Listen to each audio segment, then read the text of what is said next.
Finally, Clemson Sports Talk has come back to Drive Time. Hello, everybody. Lawton Swan back in the saddle once again. It is the show that shakes the Southland. Clemson Sports Talk for you each and every afternoon as you make your way around the great state of South Carolina and beyond, listening to us on incredible radio stations like Fox Sports Radio 1400 in the Midlands, heard around the world on the iHeart Radio application. Download today. It is free. The website, put the .com on it. Doggone it. That's ClemsonSportsTalk.com. 803-450-0086. Coming up in hour number 2.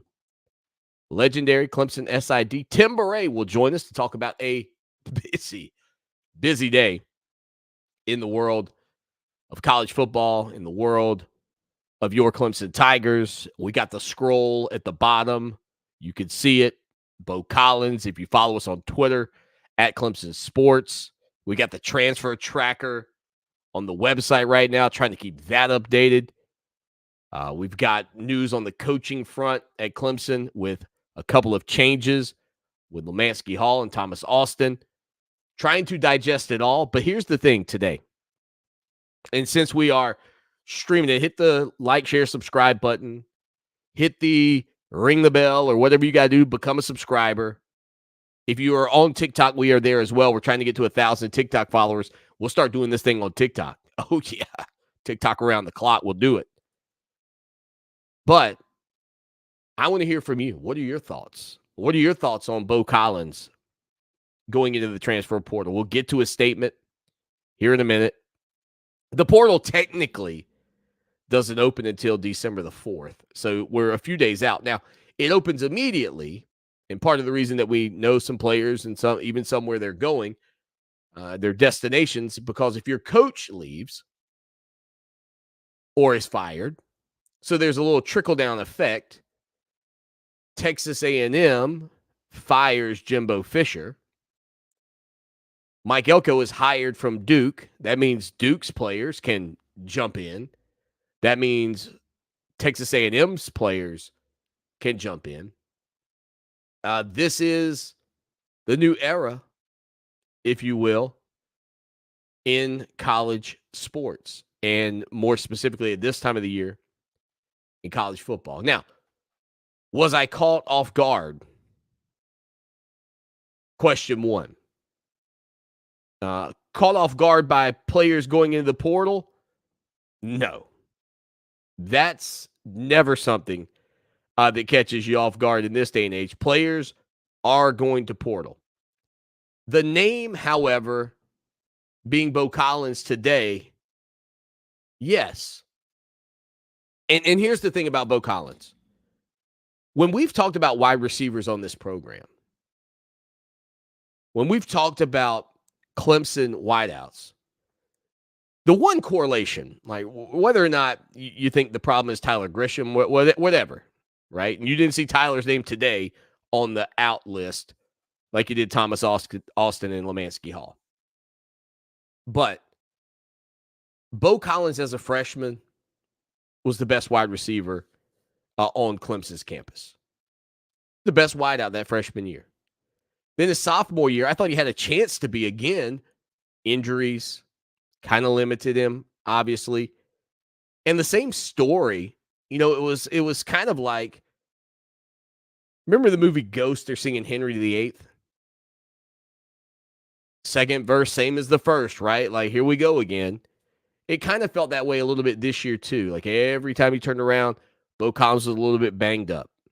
And to the end of the year where he's not playing in the South Carolina game because of his plantar fascia, or however you say it, right? Like, I just know it from the plantar fasciitis that people get, but this is the tear of the ligament tendon. Not a doctor, didn't stay at a Holiday Inn Express, so I can't really tell you for sure the ins and the outs of how that works.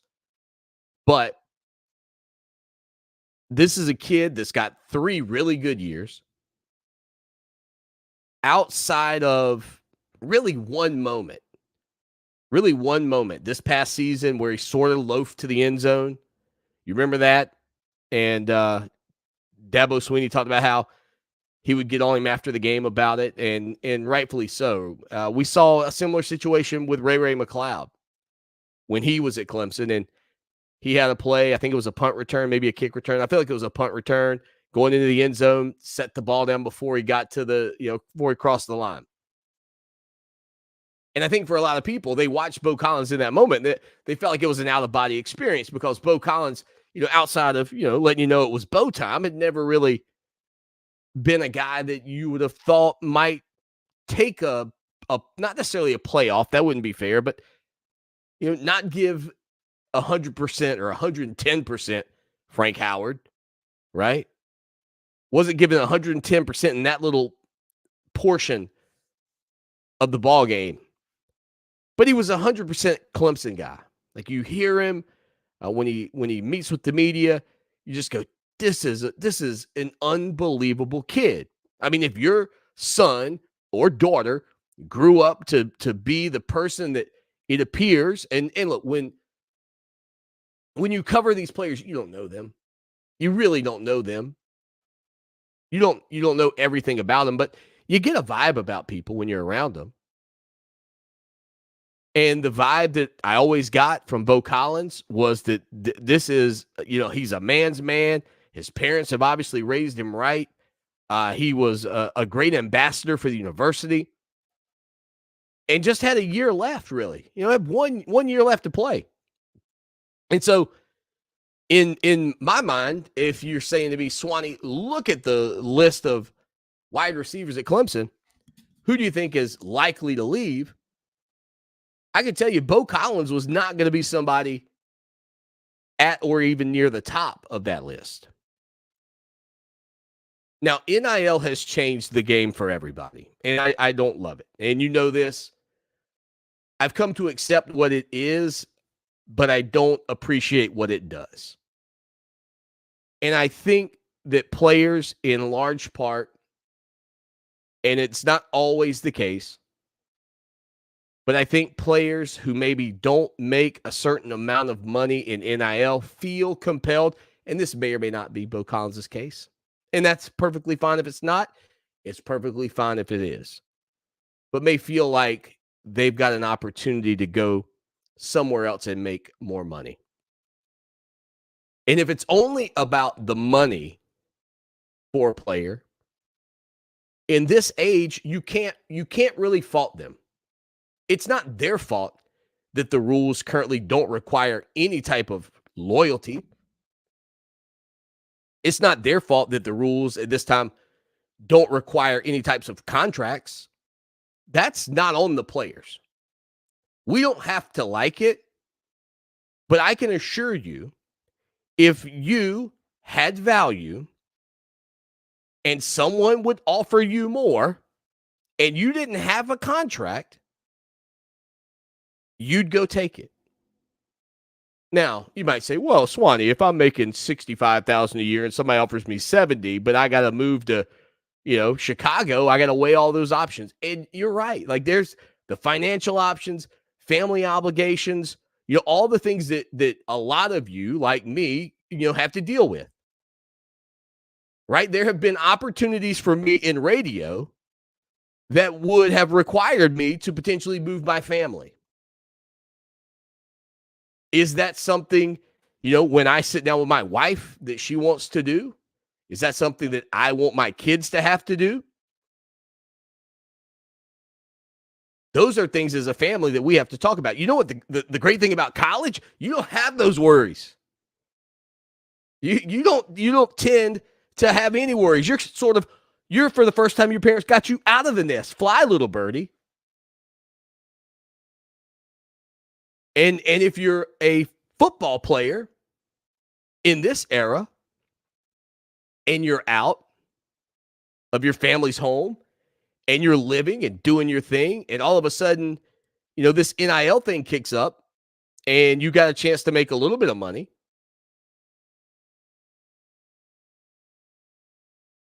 and then somebody else comes along and says, hey, you know what, man? We think you can make a little bit more here. Now, inducements are not supposed to be, aren't supposed to be a part of it, but you'd be foolish not to believe that they are. And again, this may or not be Beaux Collins' case. But if his NIL deal at Clemson is 250,000 and he thinks he can go make 400,000 somewhere else, what reason other than just having the paw on the side of his helmet for another year would you not go somewhere else to take maybe 150,000 extra dollars for a year? I can't give you many. It's not like he's got an infinite amount of time to play college football. He didn't make the rules. Tim's hanging out with us today in Rossville, Georgia. Edward says, Swanee, I hope the wheels aren't falling off.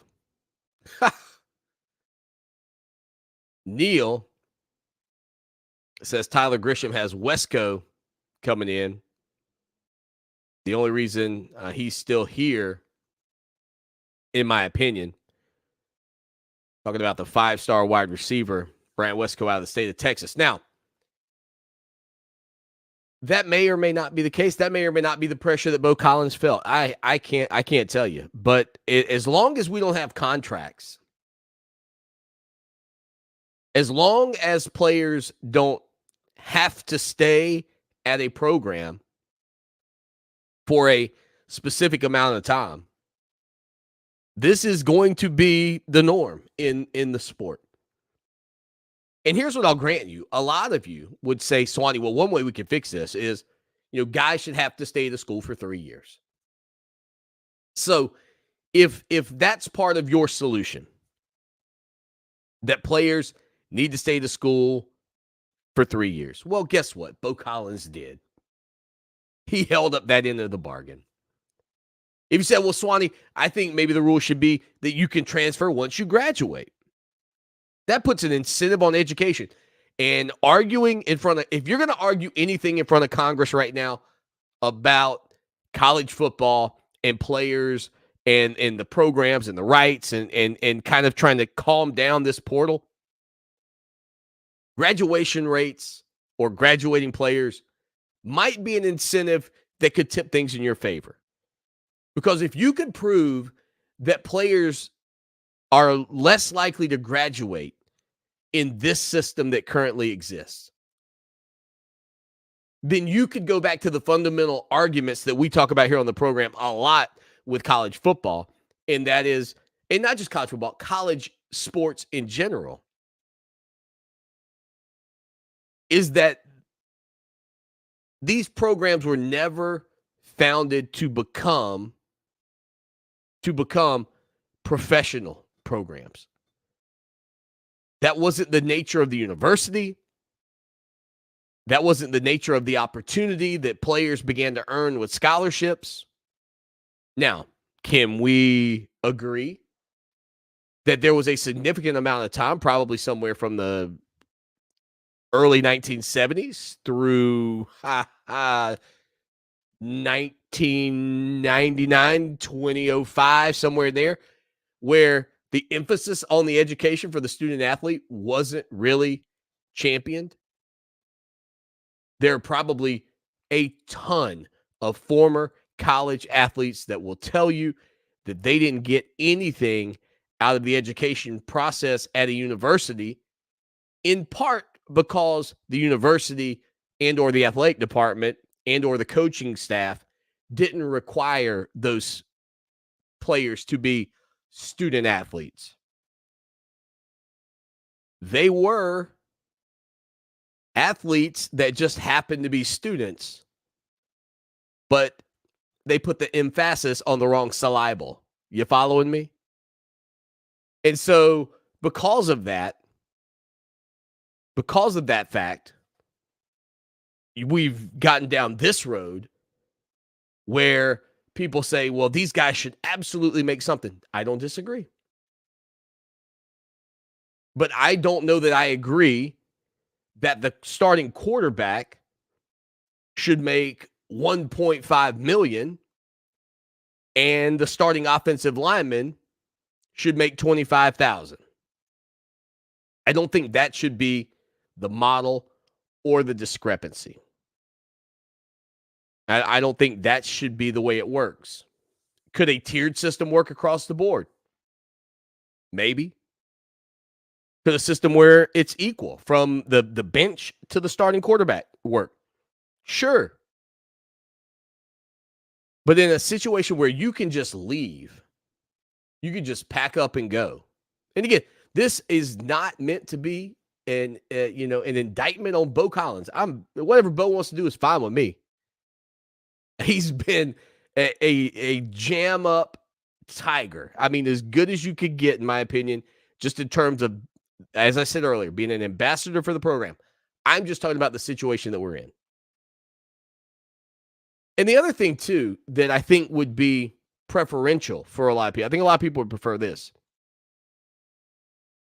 Not necessarily a pay-for-play system, but what if and this wouldn't limit transfers per se, but it would certainly protect the investment, because if you've given a lot of money to a kid, if, one of the collectives has pieced together a ton of money for a player, and they're going to try to, get $300,000 for this guy. They say, all right, we're going to give you $300,000 for this season. And I don't know if that comes in a lump sum. I don't know if that comes in a monthly payment. Whatever happens. But if you do that, and then the player gets hurt, and then the player's not playing, and the player's still getting paid, and he's injured, this is not the pros. You get a guaranteed contract, and even though in the NFL it's not all guaranteed, but that's a contract. You belong to the organization of the Pittsburgh Steelers or the Carolina Panthers. But in this situation, you say, well, we'll give you $300,000 and we'll pay it out in this amount, and guy gets banged up and you just have to pay it out. But then the guy can leave. To me, it would seem like the better scenario would be, okay, look, here's what we'll give you if you reach 500 yards. Here's what we'll give you if you reach 10 touchdowns. Here's what we'll give you if you reach 15. And we'll tier this structure. We'll make it performance-based. Now, a little tricky to do something like that with the offensive line. I get it. But something where there's a tie between either your performance and your pay, or something where there's a tie between the amount of time you have to be at said program before you can leave. 803-450-0086. Howard says, so how many players have jumped in the portal in the last 24 hours all over the country, especially at quarterback? Howard, we've got our I almost called it a quarterback tracker, transfer tracker up on our website, ClemsonSportsTalk.com, and we haven't put every name in. I've just put in sort of prominent names, if you will. And let's just say it's a lot. I don't know how many have gone in the past 24 hours, but just kind of spitballing it here, looking at it, I mean, there's probably 15 or 20 on our list right now. And, of course, Clemson, with Hunter Helms entering the portal the other day, will likely look to bring in somebody. And that's part of the reason I really wanted to track the quarterbacks, to just kind of see how it all lays out. But, yeah, a unique era in the world of college football for sure. All right, we got a break coming up. Don't forget, 4 o'clock, you can listen to the show live on iHeartRadio. Just search for Fox Sports Radio 1400. All right, Fox Sports Radio 1400. We'll hit a quick break. We'll come back with more right here on the show that shakes the Southland. It's Clemson Sports Talk.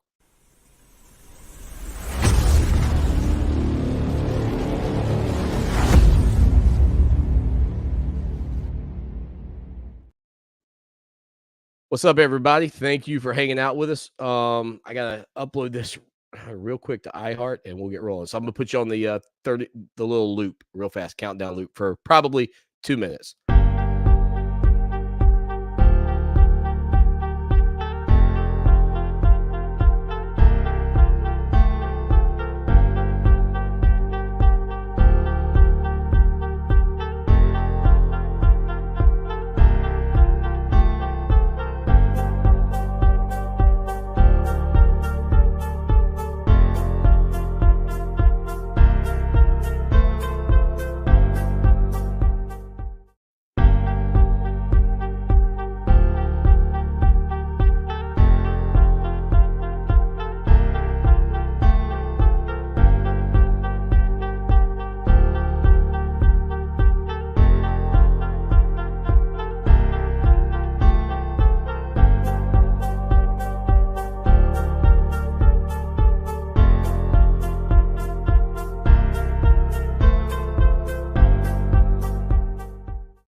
Back at it on a Thursday afternoon. Tim Beret, legendary Clemson SID, joins us in hour number 2. 803-450-0086. That is the text line. That is the phone line. That is how you can be a part of this program. Again, anytime, any place, anywhere. Our website as well. Just $63.17. That's right, Gamecocks. I said it. $63.17 for you to be a part of what we do on the website. And again, Beaux Collins confirmed via social media that he would enter the transfer portal. If you're just joining the show, hit the like, hit the share, hit the subscribe, ring the bell, whatever you got to do, whatever platform you're on, so that you can catch up with us when we do go live. We don't go live every day. Some people will say, why not, Swanee? You got such a beautiful face. I know it's a gift and a curse, but we do the show every day, 2 hours from 4 until 6 o'clock on Fox Sports Radio 1400 in the Midlands. And you can listen to that around the world on the iHeartRadio app. And if you're a podcast person, we podcast every episode. Millions of downloads of this program. Blows my mind, but I'm grateful for you. And if you do want to support us directly, the easiest way to do that is on the website. It's 17 cents a day for the year. And we've got recruiting coverage. Not everything is premium, okay? We don't do every single article premium. We do some. But if you say, well, I like the free websites. Well, the free websites are bloated with advertising. Go check out our site. And if you say, oh, Swati, this is way bloated with advertising, it's not. You're gonna go, yeah, I'll support you because your time is valuable. And if you have to scroll through a zillion different ads, is it really worth it? I don't think so. All right. Beaux Collins. Here's the message. Dear Tiger family, first and foremost, I would like to thank God for the blessings and lessons he has granted me thus far in my journey. I am truly beyond grateful to have experienced such a great program. To my family, your support is what has allowed me to make such a tough decision. I cannot thank you all enough for always being my number one fans. To my friends and teammates, I'm forever grateful for all the relationships that we've built over the years and all the memories that we share together. To my coaches, amazing athletic training staff, and all of Clemson University, I can't thank you enough for all the love you've given me over my time here at Clemson. After deep thoughts and consideration, I have plans to enter the transfer portal. That comes from Beaux Collins' Twitter account. And again, we've got the story up over on the website right now. Thank you to the 1,500 of you that have already viewed or shared.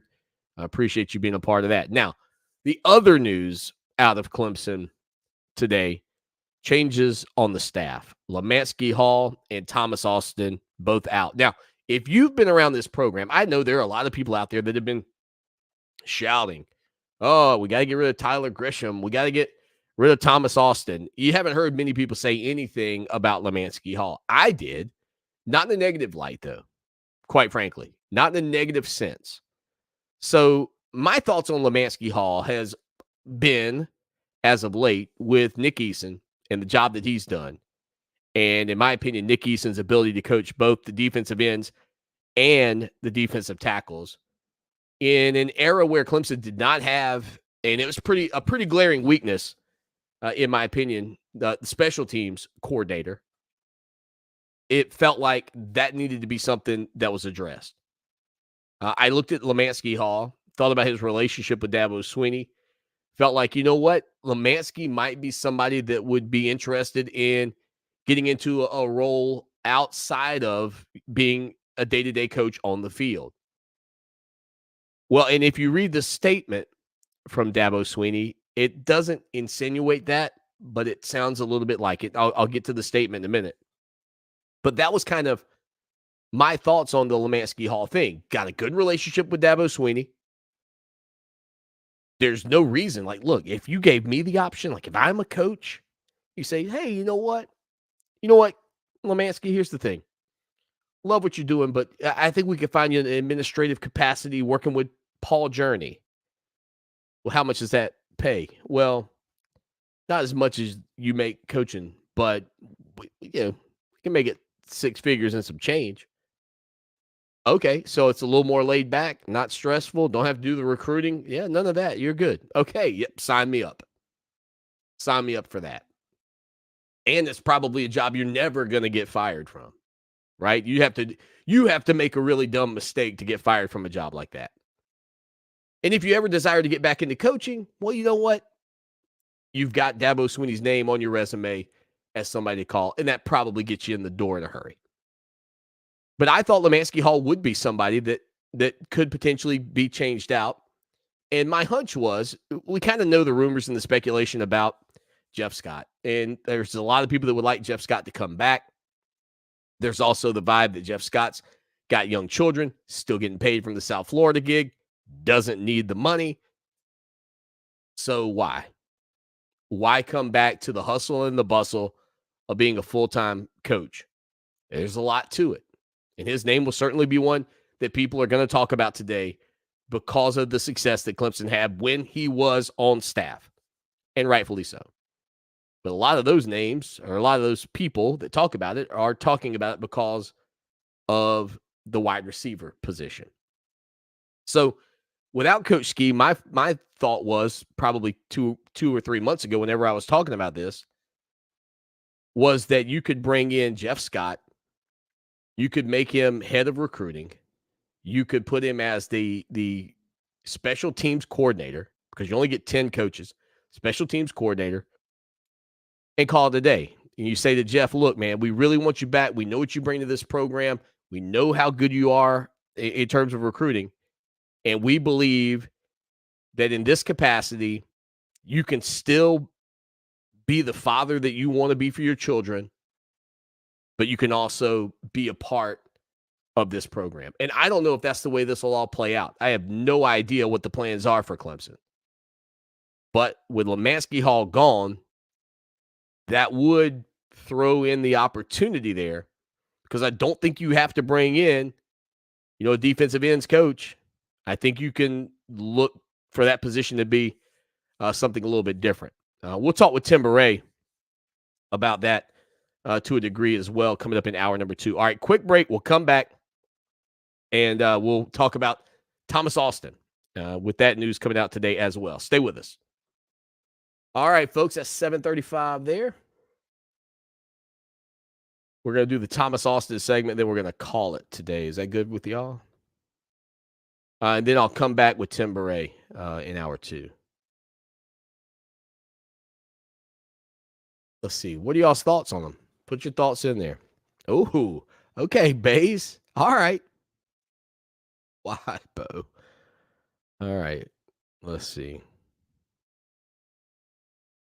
More file to upload, and we'll do the next.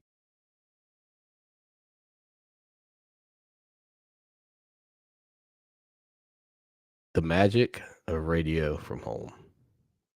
People always like, why don't you go back to iHeart? You see how nice this is? Move the program right along. All right, here we go.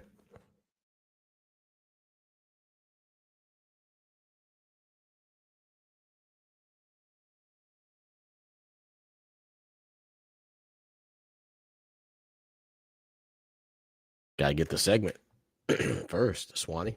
Rookie.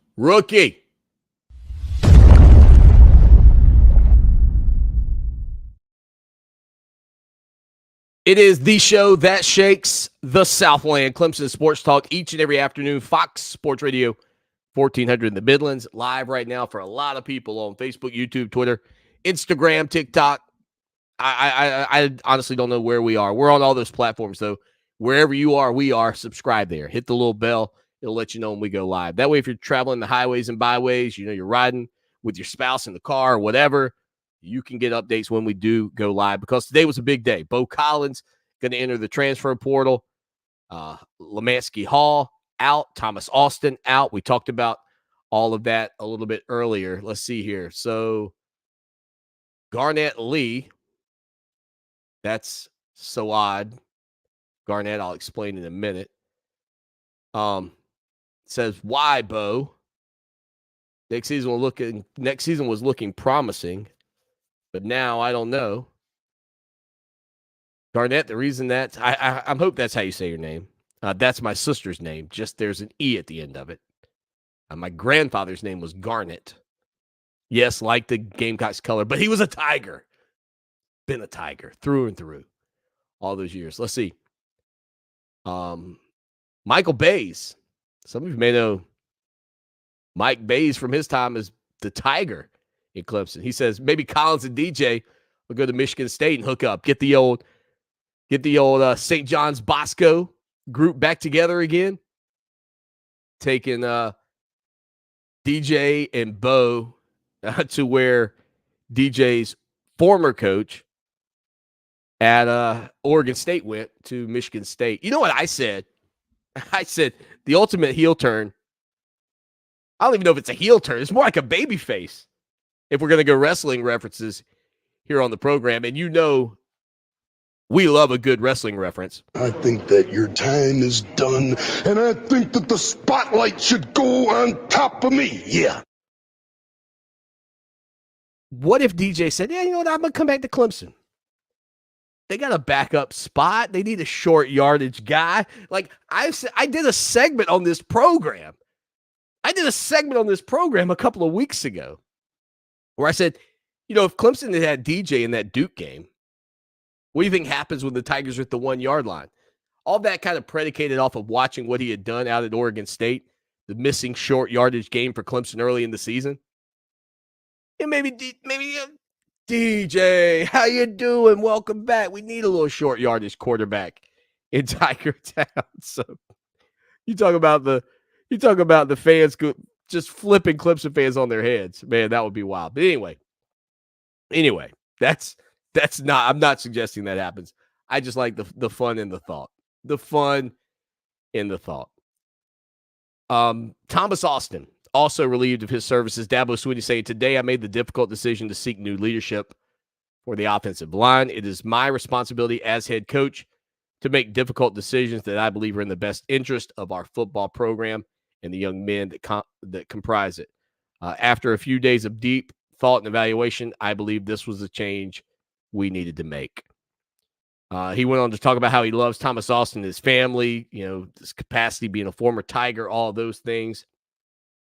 And, you know, you look at the offensive line and Walker Parks' injury. I mean, these are things you can't put on the offensive line coach, much like you can't put wide receiver injuries on the wide receivers coach. Injuries, to me, I mean, some people might say, oh, strength and conditioning and stretching and, you know, and all that stuff is the nature of it. I just think it's dumb luck. And I think during, you know, Clemson's run, you know, the run of success, maybe after Deshaun Watson got injured in 2014, you know, 2015, 16, 17, were there injuries? Were guys hurt? Sure. Absolutely. But did Clemson have a good run of success in terms of guys not being hurt? Yeah. Yeah. Clemson had some pretty fortunate circumstances. I mean, there were some things that you couldn't avoid. Mike Williams, his injury, you know, when he broke his neck. I'm trying to just think of some all right off the hoof here. But anyway, there's some things you could, I mean, there's nothing you could do. And I just think some of this is honestly just dumb luck. But, you know, in terms of the offensive line play, I mean, it became pretty apparent watching, you know, Mitchell Mays never really developed. I'm still trying to figure out what Ryan Linthicum's going to do or become. You know, and maybe I've been skewed. Brian Tucker, there's another one. I mean, there's just name after name after name on that offensive line that hasn't developed, hasn't gotten better. I mean, Tristan Lee's improved, but at this point, you know, if you were to look back when Robbie Caldwell was Clemson's offensive line coach, and you start to look at some of the guys and how quickly, like Mitch Hyatt, how quickly he came in and played at a very high level. You know, is that coaching? Is that a talent evaluation, recruiting? Like there's there's a whole lot that goes into trying to figure it out. But as Dabo Swinney said, after deep thought and evaluation being the key thing for Dabo Swinney, that's how you come to decisions like this. Let's see. Amanda says, do you think Dabo promotes from inside for the two position coaches? I don't, unless you consider, what I said about Jeff Scott. If they could convince him to come back, if you consider him inside. No, I don't think it'll be inside. Let's see. Steele Gamble says Dabo should let Riley bring in his own assistants. And there's another thought that I had kind of thinking through this all. I don't remember who all, was with Riley at TCU in terms of offensive line, etc. But, that is another legitimate thought that you could have, is go get guys that he, wants to bring in. And for Dabo Swinney, that would take some, again, when you're in this position, you're a CEO of a major company, and you do have to delegate. You can't micromanage. And that would be a big step if Swinney said to Lincoln Riley, go get the guys that you think, would be best suited. I don't think it'll go quite like that, but you just never know. All right, quick break. We'll come back. We'll put a bow on hour number 1. Stay with us. All right, let's see.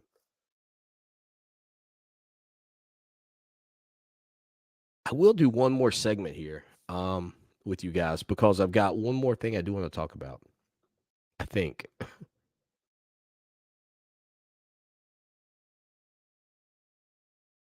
feel like somebody was asking the question I was going to talk about. Let me see.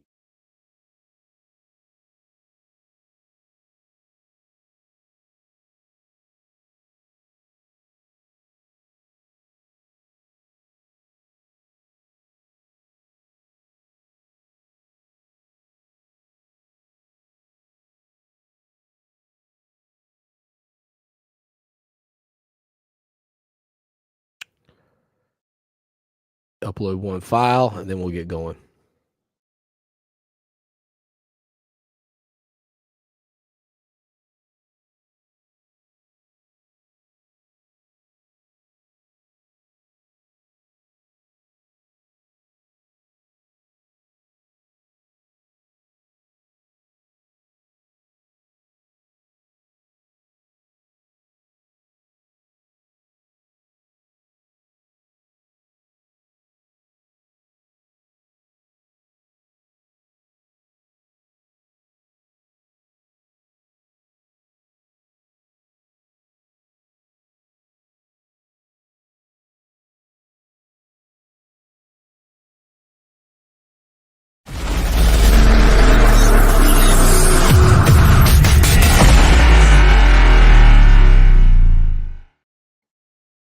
Final segment of hour number 1 here on the program. Don't forget, Tim Beret joins us in hour number 2. So you want to make sure you're here for that. We will stream it live as well, but we'll drop this feed and we'll come back with another one at 5 o'clock. So make sure you're here for that. The show, you can listen to it. It's funny. Some people say, how's the podcast going, Swanee? It's a radio show. We started as a podcast. No offense to podcasters out there. I love the medium. It's how I got here. But it's a radio show every day, okay? But how can it be a radio show if you're streaming online? We do this too. That's the modern business. You don't always stream online. No, I'm busy. I try to, okay? Big days like this, lots to talk about. You know it. But iHeartRadio app, if you have an Amazon Echo or a Google Home device, just say Shlomo. That's the device. I know yours won't work. The first time I told my dad that, I said, Dad, just say Shlomo, play Fox Sports Radio 1400. My dad looked at his Amazon Echo and went, Shlomo? I said, no, not Shlomo. What you actually say. But I can't say what you actually say, because then your device will, it'll do whatever it does. Mine, if you say I think it's let's start this Christmas party or something, my Christmas tree comes on and it plays Christmas music over the Amazon Echo. So anyway, and also when I say Santa's gone, tree off and music stops. A little tech geek, but that's okay. Back to the lecture at hand. What we were talking about a few minutes ago, the staff changes, Lemansky Hall, Thomas Austin, transfer portal. And we talked about inducements and all of that stuff. And how I don't like where the world of college football is in that respect, where I think players find out via back channels what they might be worth, and that's why some guys go into the portal to go make more money elsewhere. And they're rightfully so. They can do that. But you're not supposed to be enticed by somebody to come to a school for more money. That's not how it's supposed to work. But I did start to think about this. Like if you're Dabo Swinney and you're looking at offensive linemen in the portal, and I don't have many offensive line names in the portal right now on my list, but if you just pick one, okay, Spencer Brown from Michigan State. And you said, you know what? It'd be nice to get Spencer Brown in here. I'm just picking a name out of offensive linemen. I have no clue about, Spencer Brown and his value or what he's done. Just picking an offensive lineman. Well, who's Spencer Brown's position coach? Oh, whoever. So then maybe when you're putting out your feelers to Spencer Brown, he goes, oh yeah, I love, Coach Tomlin or whatever the guy's name is. I could throw it in the Google machine and look, but it doesn't matter. Whatever's coach, if he's like, oh yeah, I love my position coach at Michigan State. It was just about, a little culture change or going to a school that was going to win a little bit more. Then maybe that's my phone call. Coach. Yeah. Because then if his position coach comes, maybe the kid comes. And if you have a program that's got two kids that you think are really good in there, maybe you look even harder at bringing in that guy if it's just for the quick fix. Because if he's got players you think will fit, and if he's got players that you believe will work, and you could bring the coach in, get the players, and then if he's done a good job thus far, if you think those guys are talented enough, you should certainly believe that he can go and get the same at Clemson. Just kind of a little reverse look at it, right? I don't know that would be the case. I like to think of myself to some degree as an efficiency expert. And if I'm trying to kill two birds or three birds with one stone, maybe something like that is what you could do. Let's see. Taking a look. Some people were saying, I lost it. There have been so many comments here. I apologize. Somebody was saying, here we go. Nathan says, I wonder if Grisham will get let go after it got you again. I think Wesco and Moore signed their letter of intent. So saying after the early signing period, which is a whole nother ball of wax. So we'll talk with Tim Beret about this too. How quickly do you have to replace these guys, Lemansky Hall and Thomas Austin, with the early signing period coming? Because the early signing period is really just now, it's the signing period. The other signing period in February is not really much of a signing period at all. Like if you're left to sign on that day, you're like one of a handful. Most people go ahead and sign, but this question, I'll throw it back up. What Nathan is alluding to is it possible that Swinney feels like if Clemson were to get rid of Gresham today, that Wesco and Moore wouldn't commit to Clemson? So keep him on. But to me, I don't think that's the way Dabo Swinney is really thinking about this right now. I just, if that happened, I'd be shocked, because I would think you would want to just do all of this at once. And why not? Because you've only got a couple of weeks or whatever it is. I don't have the exact day, the countdown in front of me. But why wouldn't you just have done the same thing? Keep these guys on through the signing period. And you might say, well, they don't believe that Thomas Austin is going to be able to, sign somebody, a high quality guy that we need. But if unless you got the person lined up and you know that they can bring somebody immediately, to me, it's 6 1, half dozen the other. Just let them all ride out and do the firings all at one time. And again, I can't imagine having to make that decision if you're Dabo Swinney, but you know what? That's the nature. That's the nature of the beast. That's the nature of college football. That's the nature of big money college football. And it's not getting any easier with the way the portal and all that will go. Let's see. Big Mick says Bo's graduated, so playing closer to home would be ideal for him. Yeah, I don't think he's graduated yet, Mick. I think he might graduate in December, but, he's probably a few weeks away from it. I don't think Bo's a graduate yet. Not 100% certain on that. But I was actually talking with Tyrese Ingram about that earlier. Anyway, look, we got to get out of here. Hour number 2, right here, wherever platform you're watching. Hit the bell, ring the bell, whatever. Tim Beret will join us. We'll talk with him about all of this. We'll talk a little Clemson hoops with him as well. Again, it is the show that shakes the Southland, Clemson Sports Talk on Fox Sports Radio, 1400, and heard around the world on the iHeart Radio application.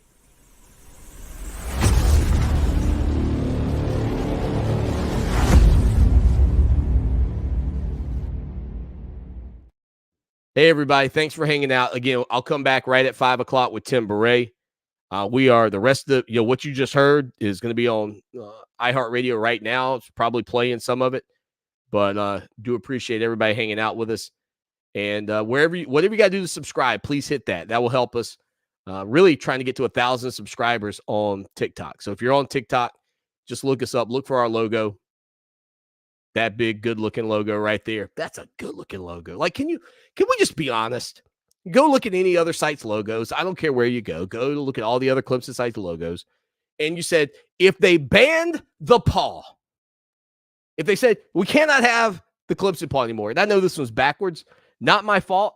That's the way that came in 1981 after the national championship. That was my granddad's. But if they said, ban the paw, you can't use this anymore. And you had to use somebody else's logo. You tell me that's not the logo. That's the logo. That's how we roll. Appreciate y'all. Take care. Go Tigers.